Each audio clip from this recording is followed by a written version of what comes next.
You're useless. You can't even handle simple chores or take care of the kids, let alone pay for alimony. Those were the first words Huxley said when he finally showed up at the hospital 3 weeks after my car accident. He didn't ask how I was or show the slightest concern. As I lay there in the hospital bed, his cold words hit me harder than the accident itself. At first, I thought Huxley had come to visit me out of worry or love. But it didn't take long for him to prove me wrong. I sighed deeply. To be honest, I had already been thinking about divorce for a while. I didn't expect him to bring it up, but in a strange way, it felt like a relief. It was like he'd done me a favor. Fine, I said, agreeing without hesitation. My quick response caught Huxley off guard. He clearly didn't expect me to agree so easily. Little did he know, I had already made up my mind about leaving him. I even wanted to laugh at him in my head, because I knew what he was planning all along. Let me introduce myself. My name is Everly. I'm 43 years old, a housewife, and I live with my husband Huxley and our 7-year-old daughter, Lyric. Huxley and I met through a group blind date when I was 33. At the time, he seemed like the perfect guy, so easy to talk to and full of charm. Huxley was the most attractive man at the table that day. When he showed interest in me, I felt flattered and proud. I thought I had hit the jackpot. He was romantic and sweet in the beginning. During our early days of dating, he'd surprise me with fancy dinners and bouquets of flowers. He'd plan trips for our anniversaries and write me heartfelt letters. I was swept off my feet. I couldn't believe someone so thoughtful and charming wanted to be with me. So when Huxley proposed, I said yes without a second thought. I imagined a life full of love, surprises, and happiness even after marriage. But reality turned out to be very different. Hey, Everly, why isn't dinner ready yet? I've been working all day and you couldn't even make a meal? You're so lazy. That was the Huxley I married. After we got married, his sweet, caring side disappeared. He started treating me like I was a servant. At first, I thought he was joking. When we were dating, we used to laugh at silly jokes and call each other cute nicknames. I thought that's how our married life would be, fun, loving, and full of laughter. But it wasn't a joke. Huxley was serious. He saw me as someone whose only job was to take care of him. He expected me to do everything, clean the house, cook his meals, and cater to his every need. And if I didn't, he would make me feel worthless. After we got married, I had to quit my job because Huxley wanted me to stay home. I felt trapped. We depended on his income, so I didn't feel like I had a choice. His income wasn't great either. In fact, when I was working, I earned more than him. Huxley had only finished high school and never stayed at one job for long. He would quit every year or two, jumping from one job to another. I could tell he felt insecure about his unstable career, and he took out that frustration on me. I'm sorry, I got delayed running errands. I once told him when I was late starting dinner. Don't make excuses. Just hurry up and get it done, he replied, sitting on the couch with a cold beer. This kind of scene became normal in our house. He would complain, and I would silently do what he asked. My marriage felt like a prison, but I kept going. When our daughter Lyric was born the next year, my days became even harder. Taking care of Lyric was exhausting, and Huxley never helped. Sure, he spoiled her by buying her toys and candy, but when it came to real parenting, like feeding her, bathing her, or helping with school, he was nowhere to be found. I tried to raise Lyric properly, teaching her right from wrong, but that sometimes meant saying no to her. And every time I scolded her, she would run to Huxley for comfort. Lyric, you like Daddy more than Mommy, don't you? Huxley once asked her. Yeah, Daddy's so cool. I love Daddy. Lyric replied with a big smile. I knew it. I'm super dad, Huxley said smugly, giving me a triumphant look. It was frustrating, but I couldn't deny that Lyric loved her father. At least she had that. I sighed and let it go. Despite all his spoiling, Huxley rarely showed up for Lyric's important moments. When her kindergarten had events like sports festivals or recitals, Huxley always had some excuse. You know there's a parent-child race at Lyric's sports festival, I told him once. Could you participate? I asked Huxley casually, Why don't you go to the sports festival with Lyric? It's on a holiday, so you won't have to work.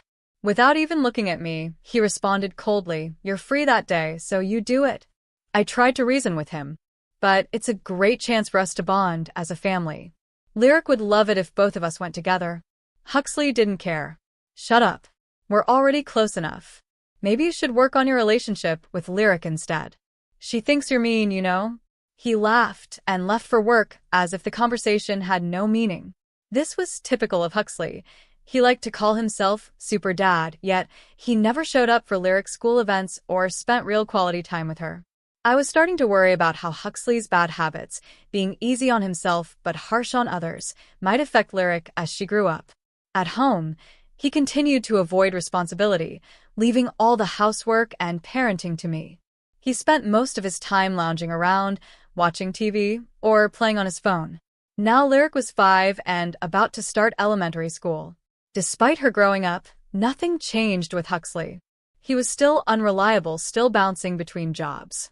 Just last month, he quit his factory job and started working at a food and beverage company. I'll be working weekends at my new job because it's in the food industry, he said casually one evening. I tried to stay neutral. Looks like we won't see much of you on weekends then. It can't be helped. It's work, he replied, brushing off the topic. To be honest, I was relieved.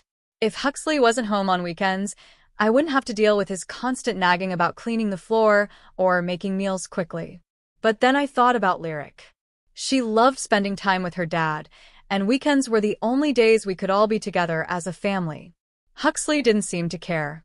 I have work, so you can let Lyric know I won't be around, he said without a hint of concern. Reluctantly, I went to tell Lyric the news. I expected her to be upset, so I tried to soften the blow. I'm sorry, sweetheart, but Daddy won't be able to spend weekends with us anymore because of his job. To my surprise, Lyric didn't seem bothered. It's okay, Mommy. If you're fine with it, I'm fine too, she said with a small smile. Then she added something unexpected. But Daddy has been smelling strange lately. Strange smell? I asked, confused. Lyric nodded, but didn't say much else. She just went back to her room, leaving me puzzled. What was she talking about? I realized I had been so busy with housework and taking care of Lyric that I hadn't paid much attention to Huxley lately. Our marriage wasn't what it used to be, and I often avoided being around him to keep the peace. Maybe Lyric was just picking up on something from his new job. It's probably from the factory, I thought to myself. Factories often use strong chemicals or solvents, so it wasn't unusual for workers to come home with odd smells. But deep down, something about Lyric's comment didn't sit right with me. As time passed, I noticed Huxley's behavior becoming stranger. Even on his days off, he started leaving the house early in the morning without telling me where he was going. If he was working weekends, shouldn't he have at least one day off during the week? One day, I decided to ask, Huxley, you've been going out a lot on your days off. What are you doing? He looked caught off guard for a moment, then answered in an annoyed tone, scratching his head. I'm working. I go involuntarily. Really? You should be careful. If you overwork yourself, your body won't hold up, I replied, trying to sound concerned. But Huxley snapped back. Shut up. Stop complaining about my job. His anger caught me off guard. Why was he so defensive? Huxley never showed this much dedication to work before. In fact, he was the type to avoid extra effort whenever possible. If he was so passionate about his job now, why hadn't he stayed longer at his previous ones? I couldn't shake the feeling that something wasn't right.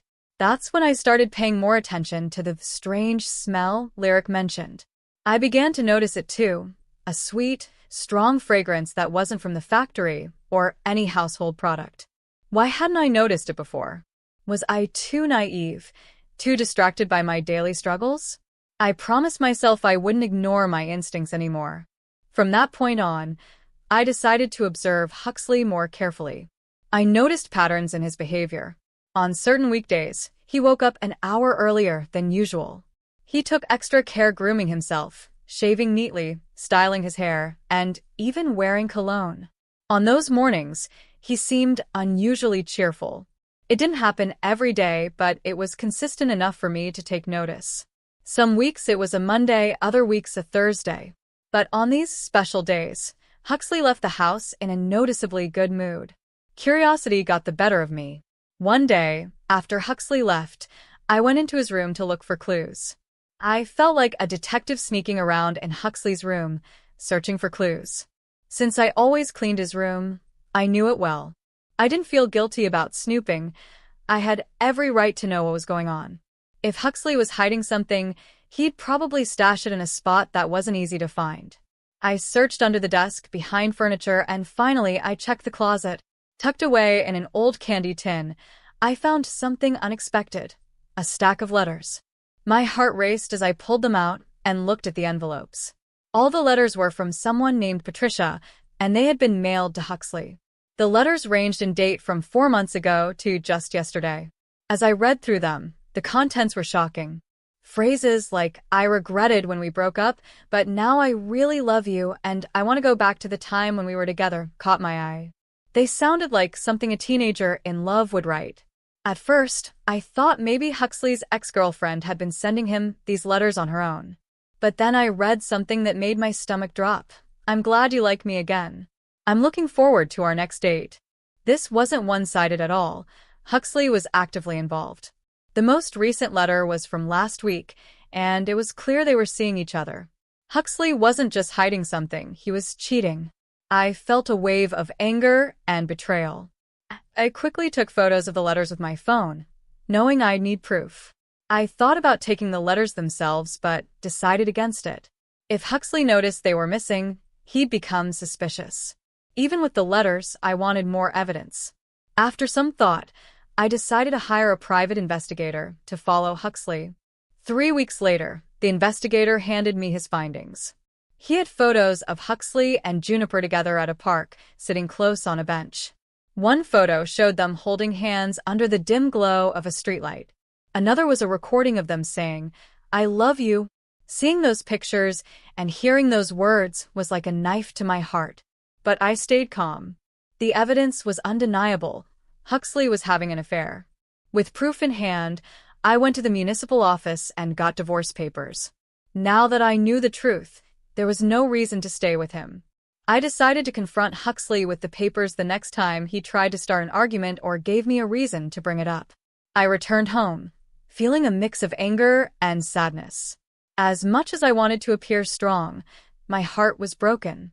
How could I have married someone so careless and selfish? I sighed deeply, deciding to rest before making dinner. Just as I sat down, my phone rang. "Hello," I answered. "Yes, Everly, it's your father. Do you have a moment to talk?" My father rarely called, so I was surprised. "Of course, Dad. Is everything okay?" "Well, your mother and I were talking last night. We've decided it's time to transfer our assets to you." "What?" "Why now?" My father ran a successful company that imported goods to Japanese corporations. Growing up, I'd been surrounded by wealth, but I never told Huxley about my family's fortune. I didn't want him to feel insecure, especially with his unstable job history. "We're getting older, Everly, and thinking about retiring. Your mother and I have decided not to keep the company running. We thought it best to pass our assets to you while we're still here." I felt a pang of guilt for not taking over the family business, but my parents had always respected my decisions. "Our total wealth is about $20 million, my father continued, "but we'll keep $6 million for ourselves. The remaining $18 million will go to you." $15 million? I gasped. The amount was far beyond anything I could have ever imagined earning in my lifetime. "Yes." "There will be some taxes, of course, but you'll still have plenty left. With this, you won't have to worry about money for the rest of your life." I thanked my father and mother, overwhelmed by their generosity. I couldn't believe how drastically my life was about to change. No matter what happened with Huxley, I knew I would be okay. Still reeling from the phone call, I glanced at the clock and realized it was 6 p.m. I needed to make dinner, but the fridge was empty. I grabbed my bag and headed to the supermarket. As I walked toward the store, my mind was racing. For the first time in a long time, I felt a glimmer of hope for the future. I had the means to leave Huxley and start fresh. But as I hurried across the last crosswalk, I heard someone yell, "Watch out." Before I could react, everything went black. When I opened my eyes, I was lying in a hospital bed. The first thing I saw was my mother's worried face and Lyric crying beside her. "Everly, thank goodness you're awake," my mom exclaimed. I gently stroked Lyric's head, trying to comfort her. "You were hit by a car," my mother explained. "Both your legs are broken. The doctors say it will take about 5 months to recover." 5 months? The thought of being stuck in a wheelchair for that long made my head spin. From that day on, my life slowed to a crawl. While the nurses took care of me in the hospital, I couldn't help but feel frustrated and helpless. My parents took over caring for Lyric, which I was grateful for. Huxley, of course, was absent as usual, claiming he was too busy with work. I knew one thing for sure. As soon as I recovered, I'd make a fresh start. With or without Huxley, I was determined to rebuild my life. I was glad my parents and friends visited me at the hospital, but Huxley never showed up. As the days went by, I started to doubt if he cared about me at all. Aren't we husband and wife? Shouldn't he be here for me? I thought to myself. Finally, a week after my hospitalization, Huxley walked into my room. "Hey, feeling good?" he asked, his tone dripping with sarcasm. I tried to keep things light. "Yes, but I hear it's a mess at home without me." Instead of showing empathy, Huxley launched into complaints about how difficult things were for him. I sighed deeply. I had hoped he'd come out of concern, but he was as cold and selfish as ever. "What can I do?" "I was in a car accident," I snapped, hoping he'd understand my frustration. Huxley looked at me with disdain. "You're useless if you can't handle housework or take care of Lyric." "That's the worst," he said. Then he added, "You should be paying me alimony." Hearing those cruel words from my own husband while I lay in a hospital bed was unbearable. I had held out a tiny hope that Huxley might care about me, but this visit crushed it. At that moment, I knew it was time to let go. In fact, I had already been thinking about divorce for a while. Huxley bringing it up now saved me the trouble of arguing. "Sure," I said calmly. Huxley looked startled by how quickly I agreed. Little did he know, I was already prepared. "Here's a divorce notice," I said, pulling out the completed form from my bag. My mother had brought it to the hospital earlier, and now it was time to use it. Huxley's eyes widened in confusion. "You already had this?" he asked. "Yes," I replied simply. Without much hesitation, Huxley took the paper from me and filled in his name and address. As he handed it back, I felt a huge sense of relief. Finally, I wouldn't have to see his face or hear his endless complaints ever again. Huxley left the hospital without another word. I sat there in silence, reflecting on what had just happened. He'll probably go marry Juniper now, I thought. I didn't know much about her, but it was sad to imagine anyone ending up with someone as controlling and unpleasant as Huxley. I felt guilty about Lyric, but I had been thinking about leaving Huxley for a long time. I promised myself that I would take good care of her and give her a happy life, even without her father. A month after Huxley left, my life felt peaceful. The quiet in the house was heavenly. There was no nagging, no complaints, and no tension. I was discharged from the hospital and began physical therapy to recover from my injuries. Until my legs healed, I stayed with my parents. My parents were furious when they heard about the divorce. They couldn't believe how Huxley had treated me, especially after learning about the affair. But they eventually let it go when I told them I just wanted to move on and forget about him. Lyric seemed happy too. She adjusted quickly to life without her father. She started elementary school with a big smile on her face. It was clear that even she had noticed Huxley's controlling behavior and no longer saw him as a loving father. I was convinced I had made the right decision.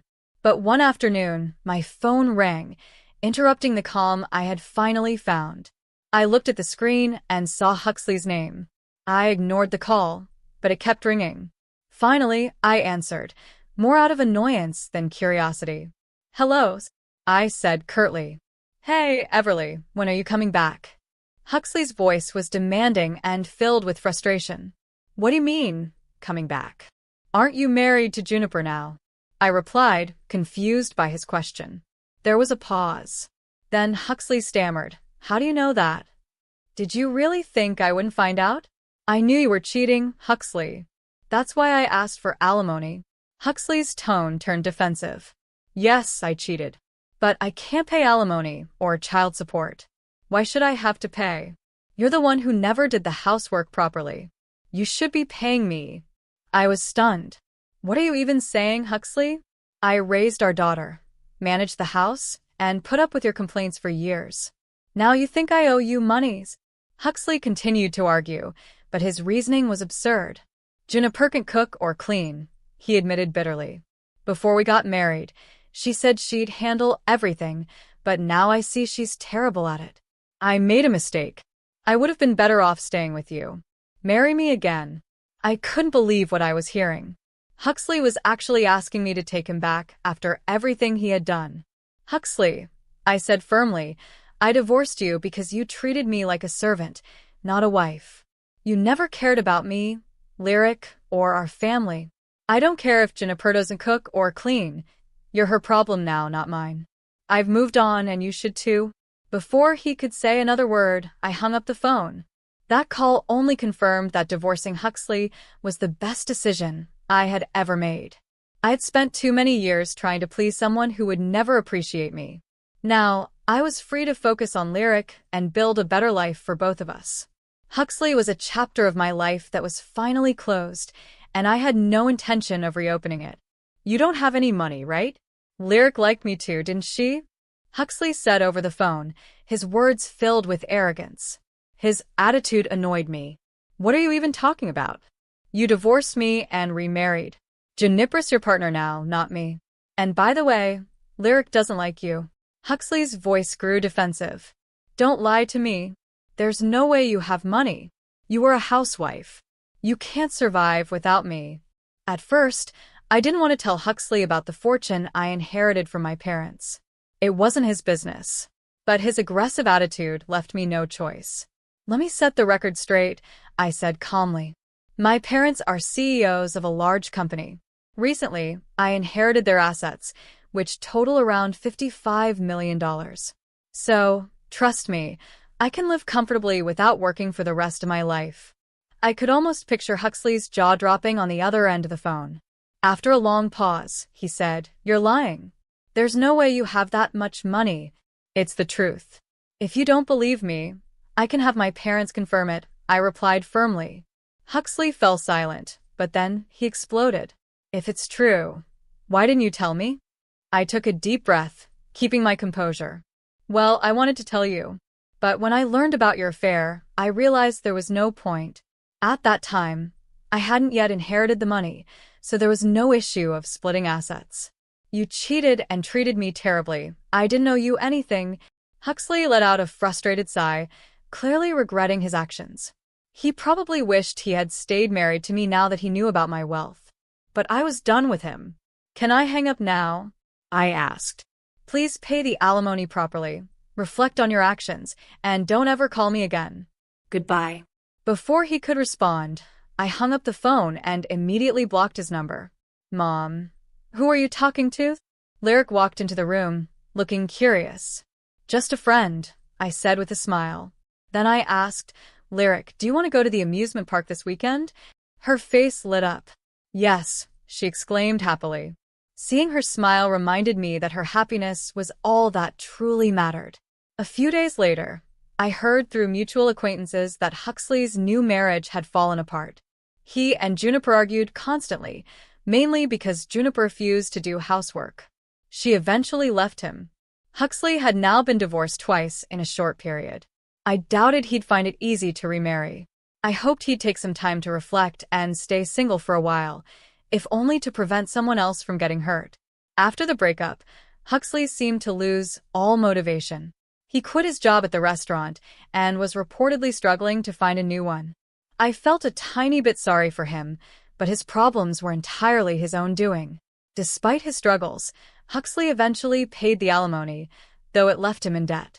I didn't know how he would manage, but I had no intention of helping him. I blocked all his attempts to contact me, ensuring he couldn't ask me for money. I also avoided places we used to go together. To me, Huxley had practically disappeared from my life. With Huxley out of the picture, my life was finally peaceful. My parents let me and Lyric stay with them as long as we wanted, and their support made all the difference. Once my legs fully healed, I decided to start working part-time at a local flower shop. While I didn't need to work because of my inheritance, I enjoyed being active and leaving the house. It gave me a sense of purpose and normalcy. On weekdays, I worked hard at the shop, arranging flowers and chatting with customers. On weekends, I spent quality time with Lyric and my parents. We went to parks, played games, and sometimes just relaxed at home. Each moment felt precious, and I was grateful for this new chapter in my life. Seeing Lyric smile made all the struggles worthwhile. Now I cherish every day. My focus is on creating happy memories with the people I love. The past may have been painful, but it taught me to value the joy I have today.